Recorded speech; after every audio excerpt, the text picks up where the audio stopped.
Hey YouTube, Critter here, outdoorcritter.com. I'm just going to make a short video today to go with the kayak video that's going to be uploading kind of around the same time as this video. But this is a disclaimer. This is me cleaning a fish. This is a fish I caught today. This is a very important thing to me. My grandfather taught me how to do this. It's been passed down through our generations, and this is your disclaimer. This is your chance to press the pause button, to navigate away from this page, to do whatever it is you need to do if you are offended by the fact that I'm going to be butchering a fish. This is, I don't want to get too preachy, but unless you are a vegetarian, this is what food is, and I worry that we're raising a whole generation of people that are getting away from their food sources, and the further people live away from their food sources, the worse off we are. So that being said, I'm going to give you 5 seconds to turn this video off if this is not what you want to see. There's plenty of YouTube out there. This is just a part of it. So I'm sorry if this offends anyone. Please, if you feel the need to leave comments below, like, go ahead, be my guest. I'd love to talk about it, actually. This whole subject is near and dear to my heart, and I'd love to just have an honest conversation. If you're one of those, if this offends you, please stop the video now. But let's talk about it. I'd love to like open an honest dialogue between the two sides here. So, okay, 5, 4, 3, 2, 1.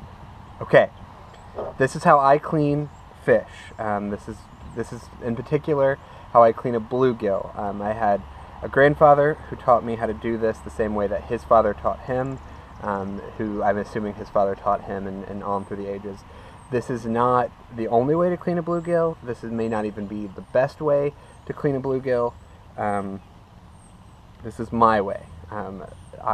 Bluegill are my very most favorite fish to eat. Bluegill are my very most favorite fish to catch. I'm gonna before I turn you down and show you how I do this, I'm going to say that I did not want to keep this fish. I was going to, I had every full intention of letting it go, but it swallowed the hook, and when I was getting the hook out, it got stuck in the fish's gills, and I feel really bad because I'm relatively certain this fish has fish eggs inside of it. So that being said, this is what food is, and this is important to me. So, here's what you need to clean a fish. Let me get you turned down here. Turn it down.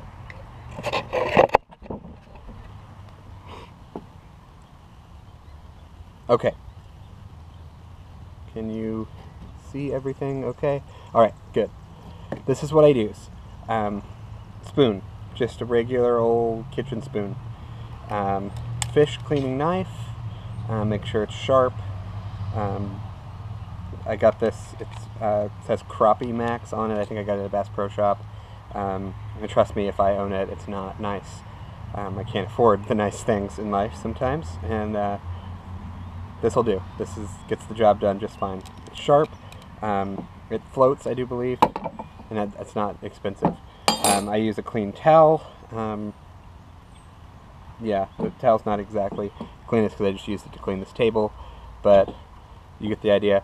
And then I just have a T10 here to save the guts and the head, because that is I use that to catch catfish. It's catfish bait to me. So, okay, let's get started here. Oh, also, to put the fish in when we're done, just Tupperware. Okay, so first thing I do, once the fish has been dispatched, I want to talk a little bit about how I do that, but not in this video. So using the just the edge of the spoon, I start at the base of the tail and scale the fish. Take your time when you do this, guys. There's nothing worse than biting into fish scales. Ugh, it's just not good. As I said at the beginning of this video in the disclaimer, while I'm doing this much,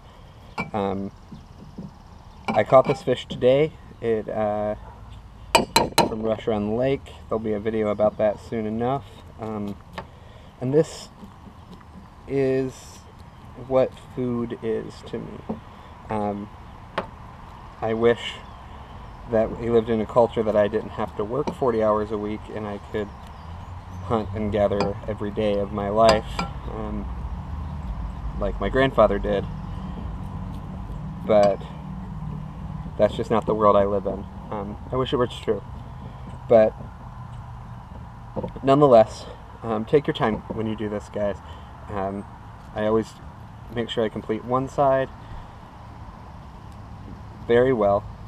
Make sure you do the underside. And in my experience, when I miss a scale or two, it's usually right there, right underneath the whatever fin that is. I don't know what those fins are called. So 90% of the time, if I miss a scale, that's the spot. And this fish is beautiful. Nice, big, healthy fish, even bigger than the one I caught the other day, which this late winter, with everything being so late to turn on, has been really good for bluegill. I'm catching the biggest bluegill I've ever caught in my life. And just like my grandfather taught me, if you're going to eat meat, I think you should have to do this. Do this at least once a year. I understand if you are a vegetarian, more power to you. I think it's a great decision on a lot of different levels. My wife's actually a vegetarian, and I think it's cool, but it's just not for me. So yeah, just using the edge of the spoon, being absolutely certain every last scale is off. I usually will marinade. I make a special critter, we'll call it the critter fish marinade. I usually will marinate it overnight. I know a lot of people do like milk or buttermilk. I do soy sauce. Says a little bit about my kitchen. I use the packs that they give you free at Chinese places. I use like four or five packs of soy sauce, 2 packs of duck sauce, 1 pack of hot sauce. I use 1 or 2 cloves of garlic and like a handful of chopped onions. I put all of it in a container kind of like this. Let it sit at least 24 hours. And then if it's in the house, I'll add a little honey as well. I don't always have honey in the house though. So that's that step here. Looks like our fish is nice and descaled, making sure absolutely certain we haven't missed a single piece. Okay, so that's done. I usually try to wipe this off as much as it will wipe off so the scales get sticky. Next is this. So just again, standard, I think I bought it at a Bass Pro Shop. I lift up this fin. I make sure I see where that gill goes, and I try to follow that line. So behind that fin, behind that gill, just make a cut straight down and away. If your knife is sharp, this shouldn't be hard. So there you go. Cut through, separate it out. You know you've done it right if you've got this bottom fin and these 2 fins on this piece when you're done. I'd put that in here. That's catfish bait. Next, I use the spoon, being careful as I can to get all of this gross stuff out. Gross to us, delicious to catfish, and catfish are delicious to us. So, there you go. Making certain it's all out. Okay, next, set that aside. Using sharp knife, make sure it's pointing away. From the opening of that cavity, I go as far back as I can and pull that out. To make sure you get every last little bit out here.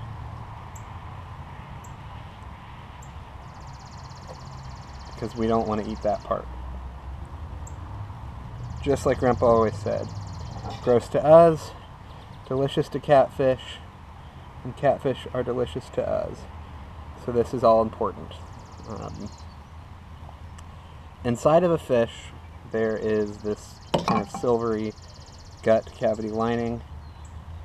I was always told to be extra careful that that is all out. I don't know actually the name for any of that. And that's it. That's all I do. I'll take this inside. I'll turn the water on really high. I'll rinse all these this cavity out here where the guts used to be to make sure we got it all out. I'll put it in here. 5 packs of soy sauce, 2 packs of duck sauce, 1 pack of hot sauce, 2 or 3 cloves of garlic, handful of chopped onions, honey if it's in the house. Let it sit at least overnight. Then I take that whole thing. I cut up 1 small red potato. I put a little hot oil in a pan, fry up the red potato first. Then I'll take just this whole thing out, put it into that pan. I put a cover on the pan and turn it up on high for around 30 seconds or so, and then without removing the cover, turn the burner off. Or if you're using an electric burner, take the frying pan off the burner. I let it sit until when you look at it, the fish is no longer that translucent color, but just white. And that's all I do. Once it's cooked, these fins all have bones, little tiny bones attached to them. They all just pull away. Same with the bottom fins there. If you do it right, once you eat all the meat off of one side, my grandpa would call it unzipping the fish. You would just you can just pick up that backbone and lift it right out. All the bones should come out with it, and then you have the whole second side of the fish to eat, bones free. So that's it for today, guys. Just a short video here, how I clean bluegill. Again, I apologize if this upset you in any way. If it did upset you in any way, please leave a comment below. I want to talk about it. This is I live a life that I'm pretty apathetic about most things, but this is not one of those things. This is maybe one of 3 things I can think of off the top of my head that I actually feel very passionate about. And as long as the conversation stays intelligent, and I'm perfectly fine with it in the comments section. I actually am looking forward to it. It's the whole reason why I wanted to upload this video. So I just want to talk about food sources and where our food comes from, and why is this so offensive when your protein sources come in nice cellophane packed pieces of plastic. You're too far away from your food source. And once you get too far away from your food source, you're not a human anymore. You're another human's pet. That's going to get some comments, but it's how I feel. When you have a pet dog, you feed the dog out of a bag. So if you are only going to the grocery store and buying food from a bag, what's the difference? Okay, so this is probably going to be the first video I get thumbs down on, and I'm okay with that. Please, let's talk. I'm excited to get this one uploaded and see what happens here. So that's it for today, guys. Make sure you clean up your space. Cleanliness is next to godliness. I'll get the hose and spray all this down. That's why I'm outside. I always do this outside. OutdoorCritter.com or Outdoor Critter on what's that called? Yeah, Twitter. Outdoor Critter on Twitter. Let's talk. Let's have a conversation. I'm excited. Thank you guys. Thank you for everything you do. And we'll see you next time.